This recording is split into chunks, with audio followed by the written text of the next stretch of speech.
얘들아, 우린 여기 등비수열의 합 볼 건데 이거 진짜 어렵지 않아요.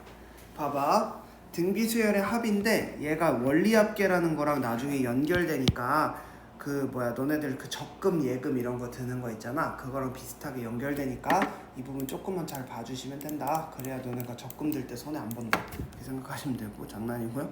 봐봐, 첫째 항이 2야, 공비가 3이야. 그럼 이거 합을 어떻게 더하냐면, 봐봐, 첫째 항이 A야, 공비가 R이야. 그럼 AR의 제곱, AR의 세제곱, 맞아?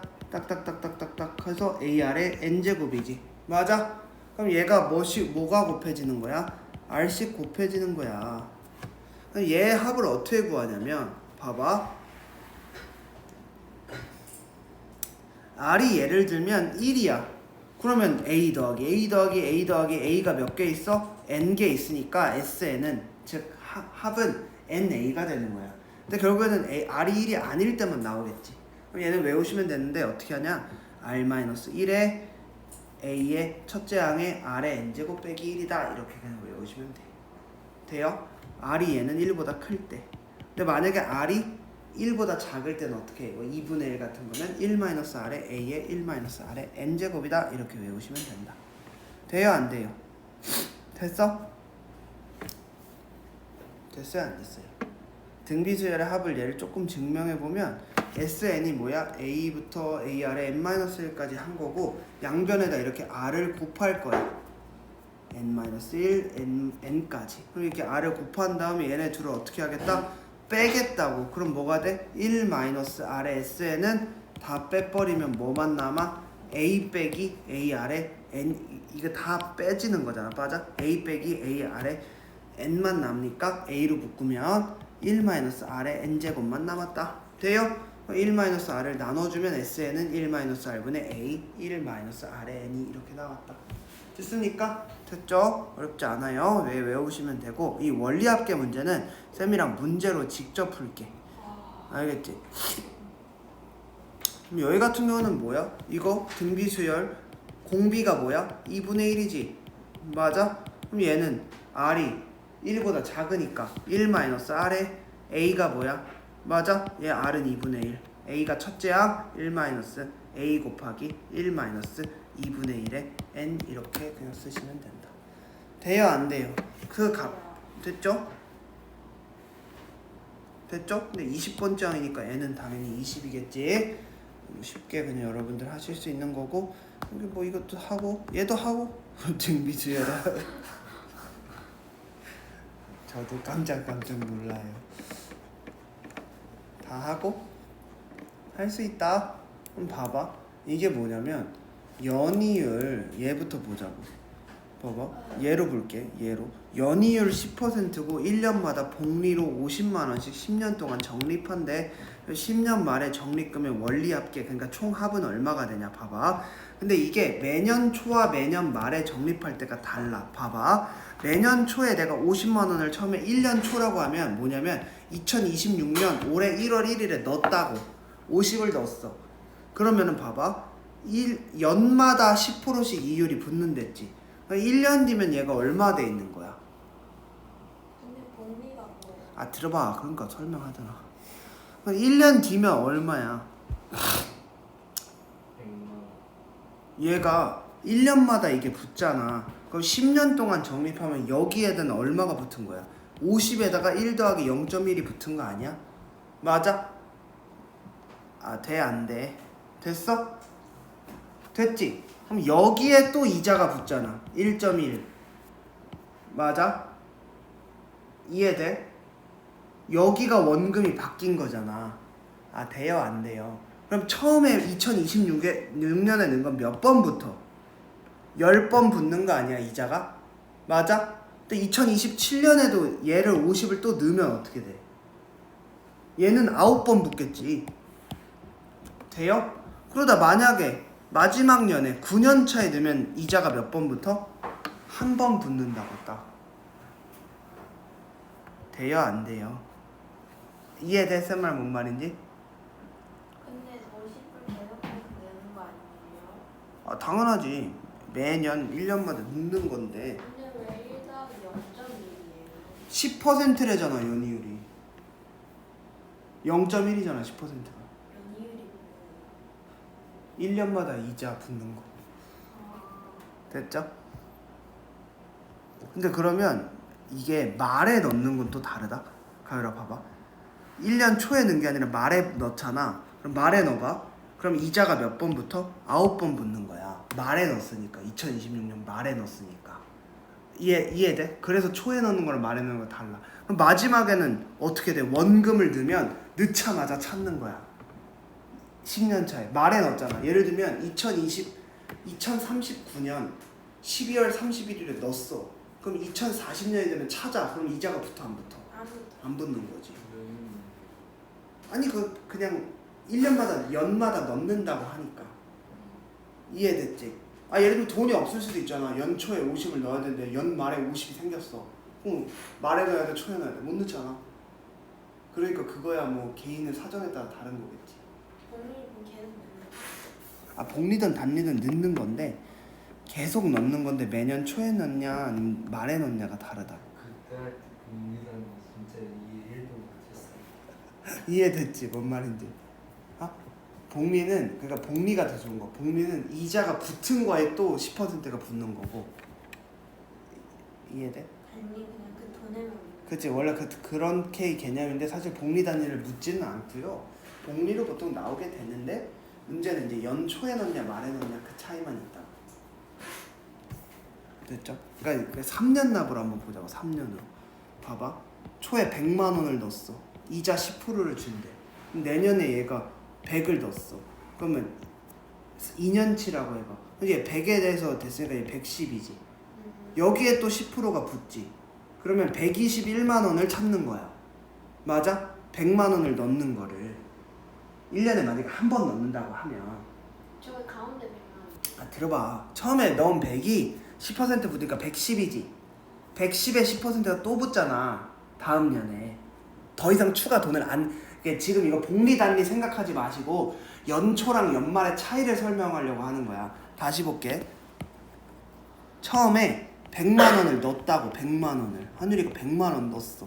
10% 이자를 준대. 이게 몇 년이면 2026년이야. 지금 언제야? 8월 15일에 광복절 기념으로 815만 원을 넣었어. 됐죠? 돼, 안 돼? 네. 근데 그럼 10% 붙는다고 하면 815만 원에 81만 5천 원을 더 주지.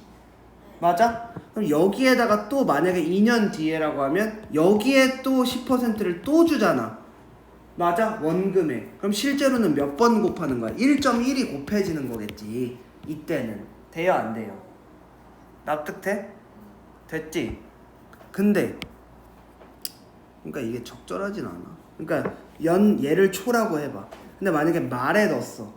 그럼 말에 넣었으면은 이자를 주겠냐? 갑자기 어제 넣었는데 그 다음 년에 12월 30. 그럼 사람들이 12월 31일에 받다 냈다가 1월 1일에 찾겠지. 은행이 바보야? 안 하겠지 그렇게. 연 말에 넣었다고. 그럼 말에 넣으면 어떻게 된다고? 말에 넣었어. 1년 말에 만약 12월 31일에 넣었어. 그러면 얘는 이자가 몇 번부터? 한 번밖에 안 붙는 거야. 당연하겠지. 그리고 또 요 놈은 마지막 년에 12월 31일에 넣었지. 이때 찾는다니까 1월 1일에.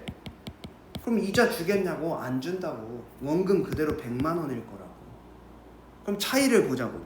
100을 넣었어. 얘 여기서 얼마 돼? 하은아 110이 되지. 얘는 100을 넣은 건 100을 찾아. 맞아? 그럼 한 210이 될 거 아니야. 근데 연초에 넣었어. 100을 넣었어. 그럼 내년에 얼마 돼? 110 돼. 여기에다 또 얼마를 넣어? 10% 또 붙으니까 121만 원을 찾게 돼. 맞아?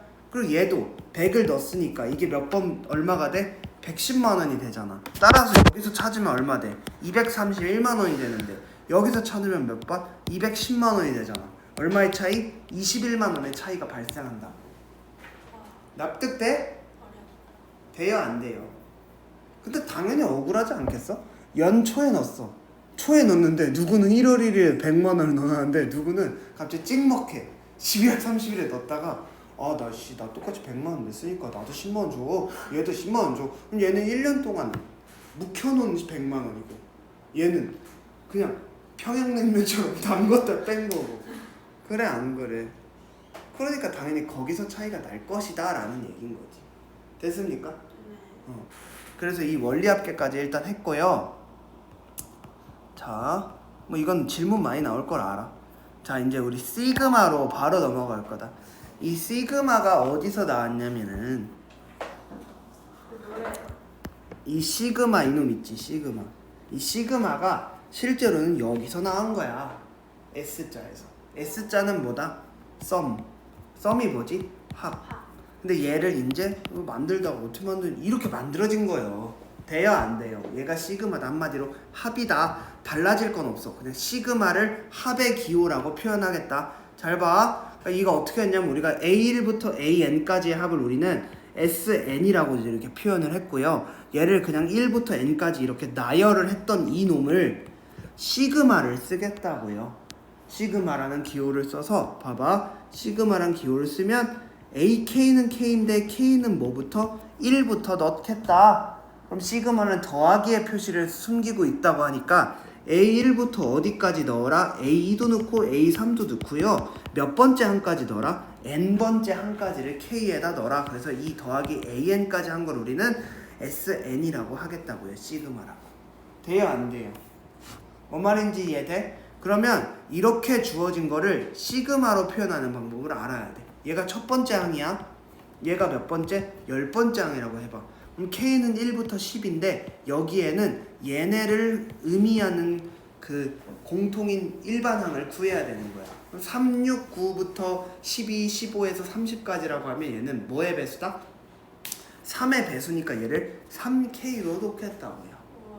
돼요? 이해돼, 안 돼? 됐죠? 시그마의 성질은 뭐냐면 AK 더하기 BK가 있는 걸 시그마를 이렇게 덧셈을 쪼갤 수 있다. 뺄셈도 이렇게 쪼갤 수 있다. 돼요? 외우셔야 돼. 여기서 이 상수항 예를 들면 시그마 K는 1부터 N까지 7AK라고 하면 이 7은 앞으로 뺄 수 있다. 상수는 앞으로 뺄 수 있다. 근데 이런 거 그걸 봐봐요. C라는 이 상수가 7이 1부터 N항까지 7이 몇 개가 있다? 7이 N개 있다고 하니까 7N이라고 쓰겠다. 7이 N개 있습니다. 이렇게. 얘까지도 알아두셔야 된다. 이해돼요? 뭔 말인지? 됐죠? 얘도 이제 그런 거지. 얘를 시그마를 통해서 나타내래잖아. 얘가 몇 개야? 7개 있지. 5가. 맞아? 그럼 시그마 K는 1부터 7까지인데 이게 뭐야? 5가 1부터 7까지 있습니다. 이렇게 표현을 하는 거지. 맞아? 돼? 가이로. 그럼 얘도 봐봐. 시그마 K는 1부터 몇 번째 항까지? N번째 항인데 3에 K다. 그래야 3에 1을 넣고 2를 넣고 3을 넣고 N을 넣었을 때까지의 합이라는 거니까. 돼요? 그러니까 이렇게 풀어져 있는 식을 시그마로 표현하는 것들까지도 쌤이랑 다뤘다잉. 돼요, 안 돼요? 됐죠? 여기도 봐봐. 이것도 진짜 눈만 뜨면 된다고. 얘가 각각 주어졌네. 더하기를 쪼갤 수 있다면 따라서 얘는 뭐? 7 더하기 3이다. 얘는 뭐다? 7 빼기 3이다. 돼요? 얘는 2는 상수 앞으로 뺄 수 있다고 했으니까 2의 시그마 K는 1부터 5까지 BK 더하기 2가 1부터 5개까지 있으니까 2, 5, 10이다. 따라서 2의 시그마 1부터 5까지 BK는 3이니까 2 곱하기 3 더하기 2 곱하기 5니까 16이다. 이렇게 그냥 하는 거라고. 나 해줬다. 알았지? 자, 그래서 우리는 합의 기호까지 여기까지만 나가고 오늘 여기까지만 나갈 거고 유형편도 여기까지만 숙제다. 돼요? 알간 모르간? 알겠죠? 이거 선영이랑 고일이도 똑같이 시킬 거니까 억울해하지 마시고 알겠죠? 오케이. 오늘은 여기까지 할 거예요. 수업 끝난 거 아니고요. 여기까지만 진도 나간다는 거예요. 이제 풀어보시고 쌤이랑 또 이제 질문 칩시다.